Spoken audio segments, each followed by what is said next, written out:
Start with two observations that are relatively simple. They're not very well known, and they have huge significance for how we understand God's words here. So this is my translation. I will greatly multiply your grief and your conception. In grief you will birth children. That's the first half of verse 16.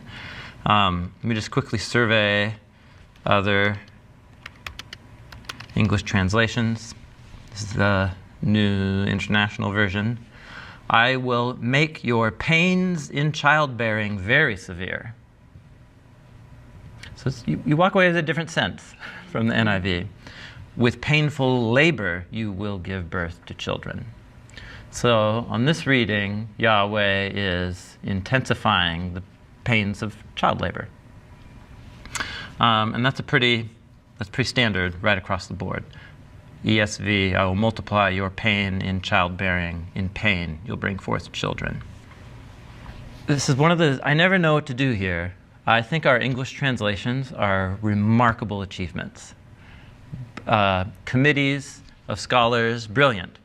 For the Hebrew Bible, the NIV committee, it was like 20 scholars. And they all are assigned different books, but then they get together and review each other's work and then vote. They vote on tricky passages and choices.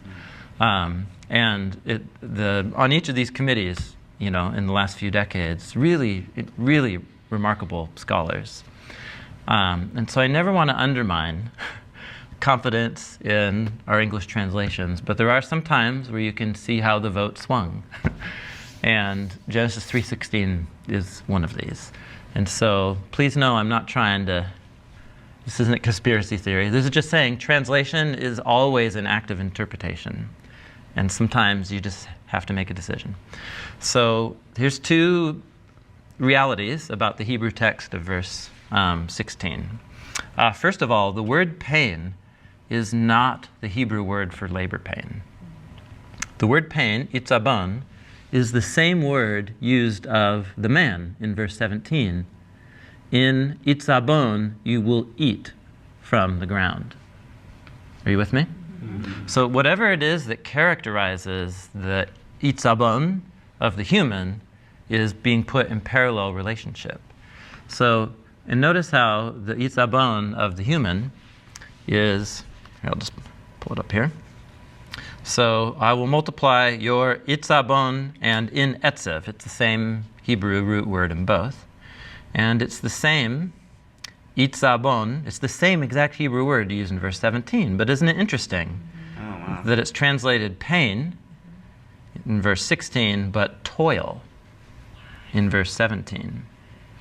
And notice how the itzabon of the man is further unpacked by the sweat of your hard, difficult work, resulting eventually in death, right? But toil has a very different feel to it, doesn't it? So there are actually 3 different Hebrew words for labor pain. There's a pretty developed vocabulary for labor pain. It's pre-medical technology society. For most humans, for most of human history, childbirth is fraught with peril. So we're obviously in that kind of cultural setting. And many cultures, ancient Hebrew, had a nuanced vocabulary for labor pains. Itzabon is never used for labor pains, or this root word at all. So that's the first thing. So we're going to do a concordance work on this noun, itzabon, to figure out. Here's the second thing, is that this word that gets translated as childbirth, or in the ESV, childbearing, NIV is childbearing, is not the word childbearing. It's the word to become pregnant. It's the word for getting pregnant. Oh, snap. Is this about infertility? Oh, sorry, I'm jumping the gun. No, I'm just, so, it's the, okay. Now, just to make this point, and I just want, no conspiracy theory, I'm just, I have the New American Standard here. I'm just going to do a search on the concordance. So here's the form of this noun is actually unique. It only appears here, herayon, but it comes from the Hebrew root hara. So let's just do a search on hara, yes? The verb occurs 62 times in the Hebrew Bible. It's going to be used in the beginning of the next chapter, and she got pregnant. Cain had sex with his wife. She got pregnant. Hagar got pregnant. Sarah got pregnant. I mean, it's not even a difficult word to translate. She got pregnant, and it's always separated from the actual bearing. Sarah got pregnant and birthed a son. Are you with me? Yes. So that's the first. It seems to me that's a very significant observation that hit me like a ton of bricks when I realized it. Now, the word down here in the second half of what we're looking at is the word for birth, and it does have the word etzev.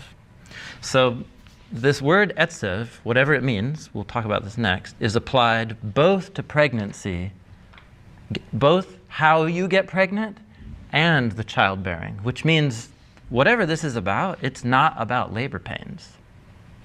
It's about the circumstances in which a baby is conceived and the circumstances in which a baby is born. Are you tracking with me?